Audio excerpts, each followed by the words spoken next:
Le docteur Dilshad Juman, consultant en charge de l'unité de chirurgie à l'hôpital Victoria, a rendu visite aux 6 patients donneurs et récipiendaires confondus. Leur convalescence se déroule dans de bonnes conditions. Le médecin explique qu'une procédure rigoureuse avait été mise en place avant l'arrivée du docteur Singh à Maurice pour réaliser les transplantations.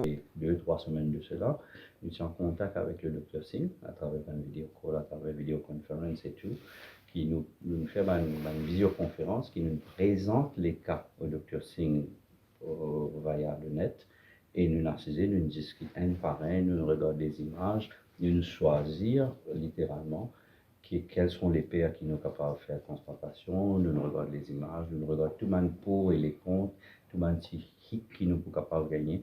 Bon, everything was already discussed from the very beginning. Pour sa part, le docteur Singh a précisé que les interventions étaient plutôt complexes, mais qu'elles ont été couronnées de succès. They went okay.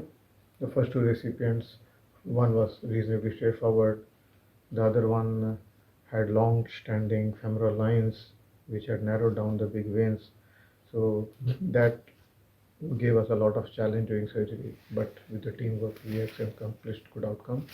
The third one was more challenging, mainly because of the multiple arteries, and we did have some equipment issues, but we managed all right. And then with the teamwork, it was a long surgery, but the more important thing is that whenever you have obstacles, you have to fix them, and we fixed everything fine. So Dr Kailash Jagatpal a tenu à remercier le docteur Singh. Le ministre de la Santé estime que ces expériences préparent déjà notre secteur de la santé à l'ouverture d'un hôpital de transplantation à Maurice d'ici 2 ans. Il a souligné que l'objectif du gouvernement est de positionner Maurice comme un centre d'excellence en matière de transplantation dans la région Afrique. C'est toute une préparation qu'il nous peut faire pour qui dans 2 ans, quand nous commençons le renal transplant unit, nous déjà on a tout connaît staff qui est qualifié, les équipements qui sont bien, et aussi comment nous développons tout un protocole pour permettre nous aller de l'avant avec le renal transplant.